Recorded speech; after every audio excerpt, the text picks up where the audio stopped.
Hi, everybody. Dan Illman, Matt Bernier, the DRF.com Formulator Race of the Day for Monday, January the 16th. Kentucky Derby qualifying points on the line. Race number 8 at beautiful Oak Lawn Park. We're going 1 mile. It's the $150,000 Smarty Jones Stakes. Let's take a look at the field. Head on over to the event page, the Race of the Day event page on DRF.com. Download those free Formulator past performances and follow along with us. The number 1 Petrov has done little wrong from 2 sprint starts. He has highest last out buyer in the field with an 81. We have to take a look at it, though. That field that he ran against was quite terrible. And let's also make note, he didn't actually win the race. He ran second. The way that he finished, though, gives off the indication that distance is going to be his friend. There is a part of me that just looked at this entire field and said, I don't like anyone. Now, I think that all these horses are trying to find their way. Are they sprinters? Are they long-distance horses? And most of all, where are they from a class standpoint? You mentioned that King Swan Stakes. Petrov was only beaten ahead. 3 horses have come out of that race. There were longer shots against better horses, and they just did not run well at all. Petrov, though, got a kind of a curious ride from Arad Ortiz. He broke nicely, was really wrangled back to last down towards the inside. He got some dirt in his face, and when he leveled off in the stretch, he finished. He really galloped out past that winner.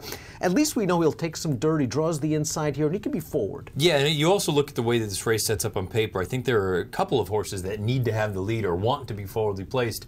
It's nice that he's already proven that he can sit a little bit and still come with some run. Number 2 is Warriors Club, who's trained by the great Wayne Lucas. This horse has already won a stakes race. It was the Spendthrift Stallion Stakes for horses sired by Spendthrift Stallions. So the most restricted of the restricted stakes races, but Warriors Club did that nicely in gate-to-wire style, and he was far from embarrassed against a good horse in the Grade 2 Kentucky Jockey Club. I was dubious going into the Kentucky Jockey Club. I thought he ran just fine that day. Now, you look at the way that race was run, the horses that were forwardly placed pretty much held up, with the exception of McCracken, who ultimately came over the top of everyone.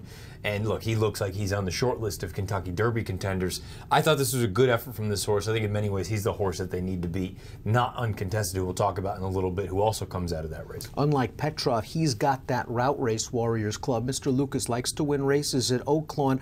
Do you think the 77, 77, 78 buyer, though, resembles this horse's ceiling? He was forward at the Kentucky Jockey Club. You know, he had to come under a ride on the turn, chasing that pace setter and contest, and then he only finished with sort of an even finish. It was a good effort, all things considering the class he was in against. Yeah, from a buyer standpoint, this may be what he is. You know, and it might be good enough. It might be good enough, though, and that's the thing here in a race like this, where no one really is really, you know, stamp themselves as way the horse to beat. Maybe a 78 is good enough to win here. I don't know what his long-term prospects are, but right now, sure, I think he could win this race. The 3 C.U. Rahi, on the other hand, seems a little bit slow. He's raced 5 times, and his best buyer speed figure is a 59. He's got a nice pedigree. His dam won 4 stakes races. He's a half-to-concealed identity who won 4 stakes races. But this horse just isn't fast right now, and he's coming out of a race I don't like, the Springboard Mile. And I hate to say it. I mean, if we're talking about possibly a 78 being good enough, this horse needs to improve almost 20 points. I don't like him. Rowdy the Warrior goes out for Donnie von Hemel, and this is a true one-run closer. He lacks any kind of early speed, and you wonder at this mile distance at Oak Lawn with the short stretch if it might work against Rowdy the Warrior. He needs pace. Yeah, I think he should get a fair setup, but like you say, the configuration at a mile short stretch, you're going to be turning for home before you know it, the race is over. I also look at it and say, you know what, from a speed figure standpoint right now, he's slowly getting better, but boy, he's going to need to improve quite a bit if he's going to win. Really fascinating horse here is Unbridled Eagle. This is a horse who began his career for Wayne Lucas. Wayne had sprinted him. He ran him on turf. He ran him on turf several times. He's got a little bit of a turfy pedigree on the bottom, although the mine shafts on top don't really say turf. But now he's with Steve Asmussen, and the last time he was in on dirt, well, he didn't run well. Again, he was in against McCracken. Well, and also you go and watch that race a little bit. I mean, he moved into the teeth of the pace down on the inside, and he got in a little bit tight. He was wrapped up, basically. The thing that at least makes him intriguing to me is the Saratoga effort. Now, it looked like he was under a pretty all-out ride for, you know, a good quarter of a mile in the middle of the race underneath Manny Franco, but once he got out into the clear, it seemed like he actually finished pretty well. I'm not suggesting he's a superstar, but he doesn't need to be a superstar in here. And I wonder if maybe dirt is just what he's wanted all along. Asmussen has done very, very well over the past handful of years with first time after the trainer switch, going from turf to dirt.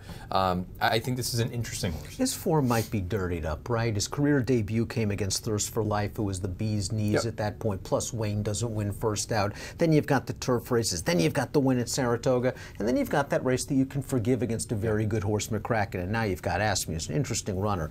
Uncontested could be the speed of this race. He's a half to a graded stakes winner, a nice win at Keeneland in his debut, going 6.5. They were asking a lot in the Kentucky Jockey Club. I just didn't like the way he got tired late. I wonder if this Tis Wonderful colt, I guess a mile he can get, but I wonder if he's going to be like a 7 furlong type down the road. I'd agree with that, and we always have to keep in mind that Tis Wonderfuls, they win early. They win as 2-year-olds. They're very precocious. I agree. He flattened out badly down the lane. And from a figure standpoint, he has the numbers. He's the one that arguably is the one you need to beat. Of the horses coming out of the Kentucky Jockey Club, I want the Lucas runner. If he is ever going to get a mile, maybe it's Oaklawn with a short stretch where he'll turn into the to the stretch with either the lead or very prominently placed. Romeo O Romeo, I've tried to make a nice horse since his career debut, and then he was in against Well Abled, who's a nice synthetic sort of runner, but he just didn't do anything in the Kentucky Jockey Club at 53-1. Maybe he tries to work out a stalking trip behind Uncontested and Love That Lewd and the Rail Runner. I think his future eventually lies on turf and synth. I was going to say, I wonder if this is sort of, they're going to take another shot. Maybe he'll wake up and he'll come back and run a big race on dirt. If it doesn't work, they'll go back to the turf. Love That Loot didn't do much sprinting, but they added the blinkers and they dropped him in class. And I wonder if it was really the latter that got him over the hump last time out at Churchill Downs. The 5th place horse of that maiden claimer came back and did not win. Finished second in a 40,000 maiden at Aqueduct with a 66 buyer. The horse has speed, but it's hard to imagine him with uncontested speed. He had a very, very easy trip on the front end most recently. And if you go back and watch that race, I'm convinced he doesn't win if the runner-up doesn't hang in his left lead and hang like a chandelier. I think he was going to give it up.